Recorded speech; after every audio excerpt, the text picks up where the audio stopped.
The guru is life.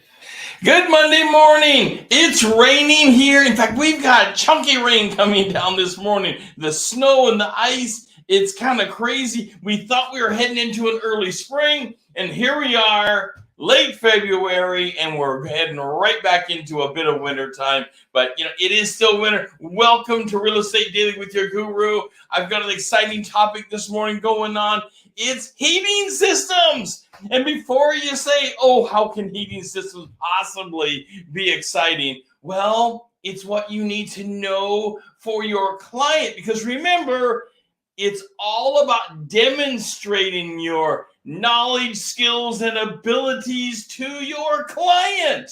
Because we need to be attached to our client. We need to understand the motives of our client, the intent of our client, what our client wants to do, what they want to buy, how they want to buy it, what makes sense to them, what makes sense for their family. All of that applies. And let me tell you, heating systems will be core, and it'll come up in a bunch of ways. For example, heating systems will come up when they say, well, how much will the power cost me at this house? Well, heating system is a big driver of the power system of what they're going to have to afford to live in the home. Welcome to Real Estate Daily, by the way. Let's have a sip of coffee this morning. Hope you're having a great Monday morning. Pardon me while I sip the coffee this morning. Okay. Types of heating systems. There's lots of types out there. I want to make it clear going into this. I am not a heating system professional. You are unlikely to be a heating system professional. You are an agent, a broker, someone selling real estate. But we have to have general knowledge, and then we have to be able to advise our client where to get the next set of knowledge. We want to be the source of the source. We want to help our client acquire exactly their dream home that they want. And being able to do that is incredible, powerful for the future to get referrals back to you. Take a moment, by the way, this morning, hit that like button. I love it when you hit the like button. It just kind of makes me smile. It makes my day. Hit the like button. Make a comment. I would love to hear from you. Your stories about heating systems, what you have found out to be true about heating systems, the stumbling blocks of heating systems, and what are the best heating systems for your area? Because they change and they differ, and there's a lot of things to know about heating systems. Then jump over to YouTube. Just real quick, jump over to YouTube because the show is simulcast on multiple social medias. But in YouTube, you can hit the subscribe button and become part of the Guru members only events. And you open that up by hitting the subscribe button, where we help you build your business bigger than you ever thought it could be. Okay, let's get back over to heating systems. Fireplaces. Are fireplaces actually a heating system? Usually the answer is no. It's not that they can't be, but usually their answer is no. So a standard fireplace, it's a wood-driven fireplace. You add the logs to it, things like this. They're not considered a heat source that's financeable. I would love to hear from you in the comments. What have you done with homes that only have a wood source, a fireplace wood source of heat? Now, pellet stoves, that's different. Many lenders will allow for a pellet stove. That is a legitimate heating system that is sustainable, and those can have settings on them to set, the temperature, thermostats, things like this. But if you only have a fireplace, have you run across this where there are some homes out there, often older homes, maybe they're cabins on private land because you can't finance a cabin, but I need to do a show just on cabins because cabins on Forest Service land can't be financed. They're cash only. And there's a variety of ways to do the caching. We're not going to get into that today. But if it's a cabin on private land, it may only have a wood-fired heat source. And what do you do with that? Because most lenders are going to say, no, that's not a heat source. That's not allowed. It was shocking to me a few years ago when I went to sell one of these things, and all it had, and it was over on the coast, all it had was a heat source of a wood fireplace. It was actually a wood stove that stood in the middle of the room. And that's all it had working. It used to have some baseboards and things. What we had to do is we had to have the seller, we were representing the seller, we had to have the seller go and replace the baseboards throughout the house because the wood-fired stove wasn't going to be allowed to finance the home. That can become a big problem. A bigger problem than what maybe you've even thought of before. Okay, so we have fireplaces. We have pellet stoves. Pellet stoves can be highly efficient. Love the heat that comes out of them. And they're just so beautiful to watch through the glass, things like this. So what about heat pumps? Well, heat pumps can be really a valuable thing for both heat and cool. By the way, while we're on this topic, while you have to have a heat source, you don't have to have a cooling source. Cooling sources are not considered, a financeable stoppage to buying a home. You have to have a heat source to keep us warm. That's the concern, is keeping us warm. And now, I'll tell you, when I'm in some areas, I'm down in Flagstaff, Arizona, or Phoenix, Arizona, or some of the other really hot places, my concern is getting cooled off. I don't know about you, but certainly when I'm in those areas, I am concerned, can your guru actually get cool? But the rule is that they have to have a heat source. Pardon me while I sip the coffee this morning. I hope you're having a great cup of coffee. So, are heat pumps a heat source? And the answer is yes. There's a lot of homes that all they have are heat pumps. I have a heat pump in my home. And talk about efficient. If you don't get outside the bandwidth of what they can work really, really, really well at, the heat source from a heat pump can be really efficient and save a lot of money. I mean, they can save, because it doesn't kick in the secondary burners, whether the secondary burner is a gas burner or an electric backup burner. It doesn't matter if they can run just off of getting the heat from the outside and doing that heat exchange piece. Wow, talk about amazing. All right, what about furnaces? Now, a lot of homes have duct furnaces, but furnaces come in all kinds. And your clients will be asking about furnaces because they might say, well, I didn't know a furnace could ever look like that or be like that. So, not that, again, you don't have to be a heat source, a furnace expert in any manner, but you do want to have some general knowledge about homes and what's going on with them. You can have electric gas furnaces. You can have wood furnaces, of which, here's the guru again. In my home in Corbett, I have a backup system that is wood driven that also uses the same ducting as the electric furnace, the heat pump and the electric furnace itself. It heats up the same system. You turn the fan on and it pushes the warm air from the wood-driven system into the home.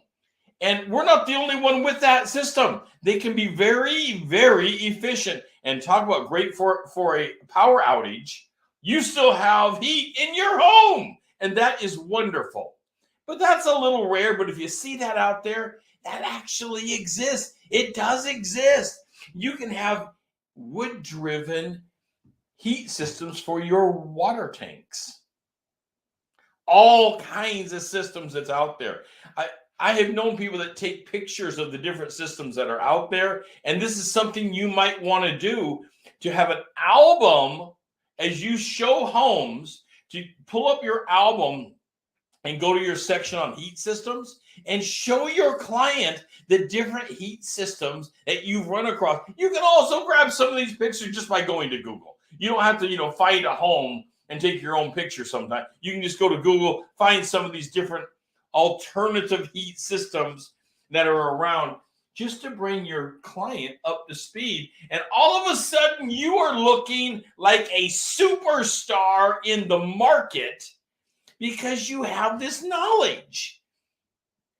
A little bit of general knowledge can go a long way. Now, you don't want to go too far. You're not the expert in the heat source area, in the furnace area, but you do want to be able to talk briefly and generally about the different kinds of systems that might be out there. Have you heard of an outdoor wood furnace? Now, I will tell you this. I only know of one of them, even though there are companies that make these. I know there's a bunch of them out there. I'd like to know from you in the comments, if you have an outside, you have a little shed, and there is a wood-driven furnace out there, and it has, so you can put logs in it. The one I know of, you can put about a 36-inch, maybe a 40-inch log in it at a time.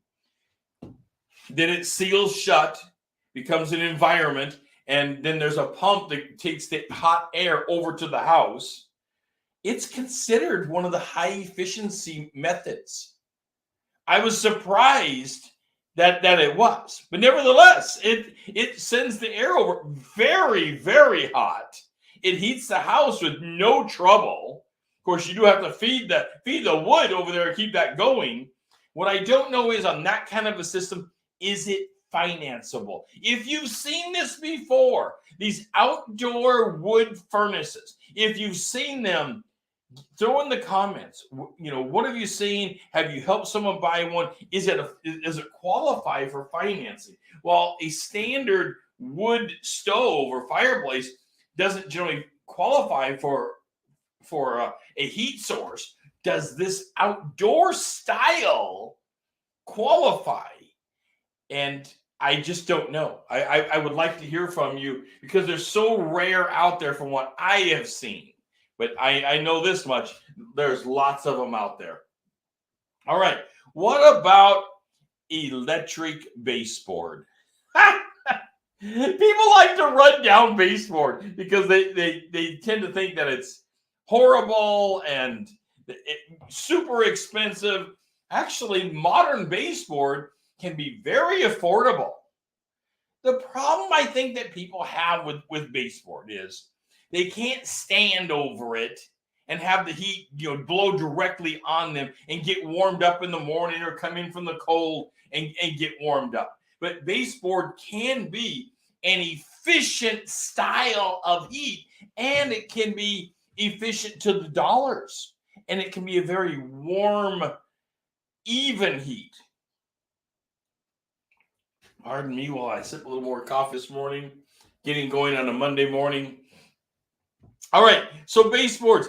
There's all kinds of baseboards. In my office I own in Troutdale, Oregon, we put in new baseboards throughout. We used to have a furnace. The furnace went out. We took a look at different heat sources to put in, and we put in hydronic. I believe it's hydronic.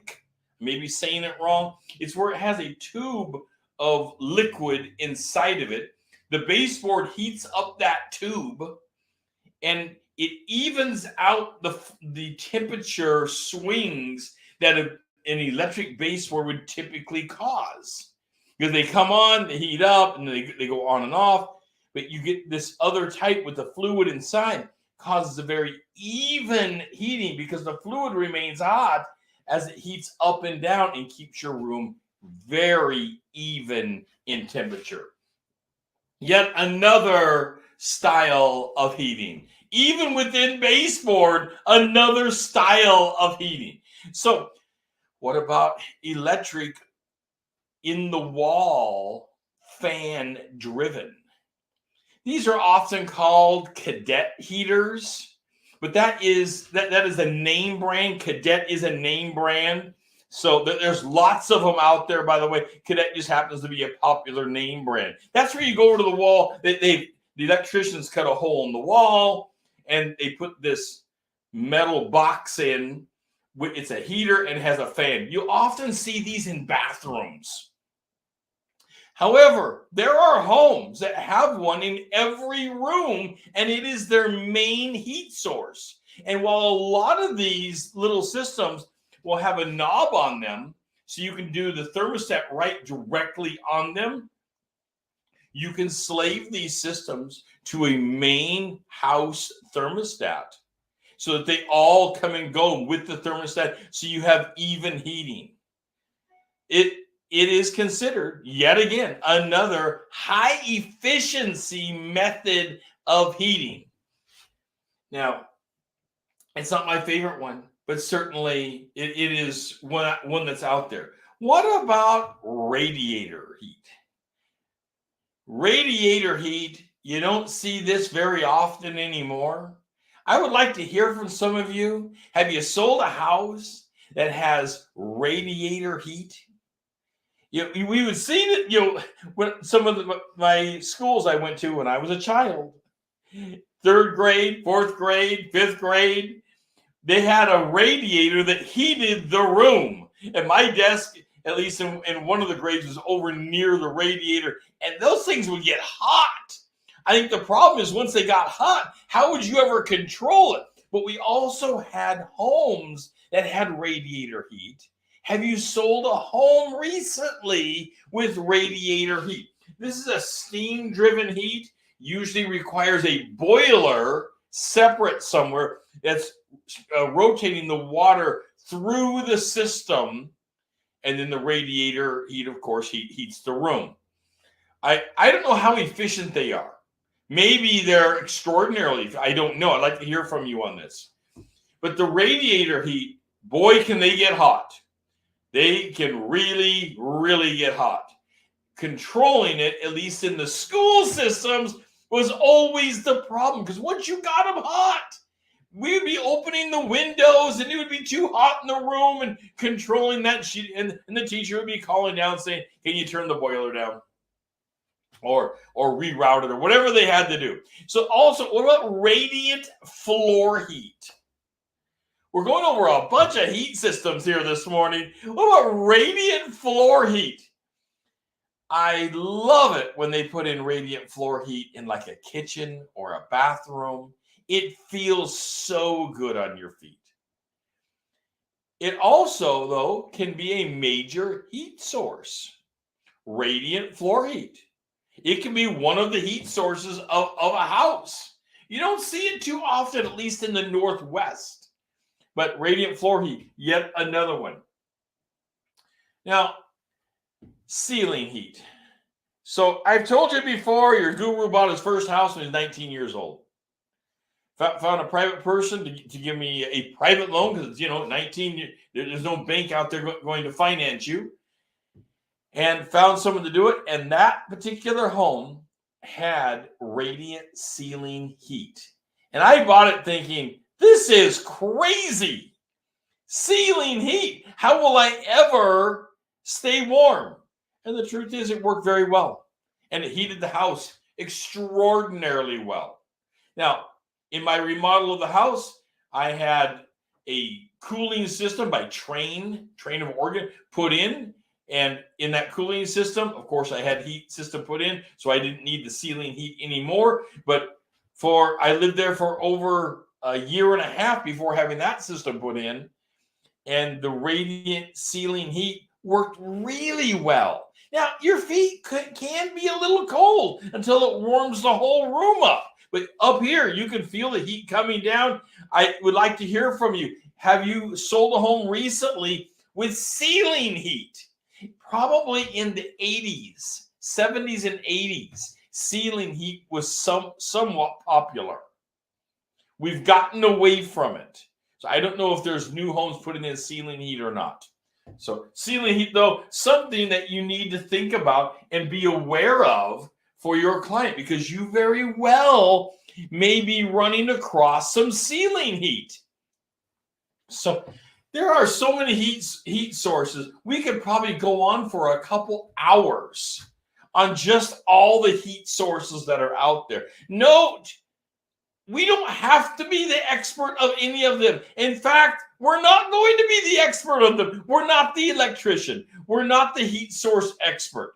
But we need to know something about them. Is this a one and only? Is it a crazy system? Does it work? Will it keep me warm? What is going on with the system? You should be somewhat knowledgeable about the systems that are out there. Okay, by the way, take a minute. Hit that like button. I love it when you hit the like button. Follow us on social media. We're all over social media. Take a minute, follow us on social media, and hit the like button and make a comment about the heat systems. Also, make a comment about what kind of shows would you like to see in the future. I love it when people make show suggestions of what kind of knowledge to help us build your business. What kind of knowledge are you looking for? What kind of topics are you looking for in the future? I take them very seriously. The topics that have been suggested have been wonderful. Okay, mini splits. I'll tell you, as your real estate guru, I thought mini splits would have went nowhere.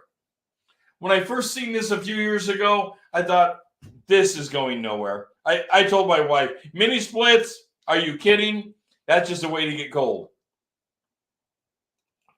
Pardon me while I take a sip of coffee. However, that's because I didn't understand mini splits and how efficient mini splits actually are. If you have a home that doesn't have a furnace system and you can't easily add something else, mini splits are actually a really good way to go. I would now consider it in a home that I have. If I needed a heat source, I would consider mini splits. They end up being extraordinarily efficient. They're not loud. They're not a system that only heats a small area. They are meant for heating large areas, and you can put them in different areas of the home, and they're very economical to put in comparison to some of the other systems that are out there. And they're not invasive to the systems of the whole home. They're a mini split that goes into a wall. They're not this overwhelmingly invasive system. You can put them in and they begin to function immediately, and wow, they will keep your home warm. And I've seen these mini splits up on the mountain where it gets extraordinarily cold, and they had no trouble heating their home with them. So mini splits, something that's out there and not an extremely invasive product to have your home plumbed with. Or if you don't want to have your home put in with a bunch of ducting, because that can be very invasive to a home, causing lots of troubles. In fact, it may not even be possible in the home that you have based upon its style. Mini splits should be considered. Before you put in a bunch of baseboard, think about mini splits, because they are very efficient and a very nice system. Okay. Solar panels. I know, before you say solar panels, guru, that's not a heat system. I know, but I wanted to include it here because it is a power system, and it can lend over to that same question that starts this whole conversation with your client. And the conversation starter is, how much is this going to cost me? Well, now solar systems are becoming extremely popular. and there's lots of tax advantages. You can sell your extra power if it's set up that way back to the system. Solar panel systems, very popular, and can help answer that question about how much is this going to cost me. Now, here's where you're going to need to go and get some data from the homeowner. You need to request from the agent some data from the homeowner if they have a solar panel system built in, particularly one that sells the extra power back. You need to know for your client, what is the data? What is that actually looking like? Because these systems are getting extremely popular and extremely efficient. The efficiency can drive down the cost of what may have been an inefficient furnace, an inefficient heating system being backed up by an efficient solar panel system can change the cost of living in the home so substantially that all of a sudden it makes sense to buy the home based upon that. Pay close attention to solar panel systems. Also this is not a show about solar panels, but pay close attention if it has a battery backup system that the solar panel system is. I know somebody putting one in up in the Hood River area. They're going to have enough battery backup to run their home when the whole power area goes out. I told them, I said, listen, you're going to have all the neighbors coming over because your house is going to be full of lights. You will be the party house. And it's all based upon a solar panel system backed up with battery. Absolutely amazing. In fact, shockingly amazing how well they are doing. They struggled along for years, and now we are in the age of solar panel. Also, there are turbine wind-driven systems. If you are in an area that can actually have that, I'm in the gorge, we could have that. That's a possibility for us because we have enough consistent wind. If you've got the property to put one on, consider the turbine wind-driven systems to drive down your cost of power and mitigate what might end up being a non-efficient system in the home. Or you can have an efficient system in the home and a turbine or a solar panel and be selling a lot of that power back to the grid. Definitely things that you are going to want to be able to advise your clients about. All right, I'd love to hear from you about other systems. What works better? Which one is the best system? Well, that depends. That depends on a lot of factors. We start off with what's the best system, best heating source system for your home. I went through a bunch of them. Well, age of home has to be considered. What makes sense for that home? Was the home built with a particular style in it that would be disruptive to change the style to something else?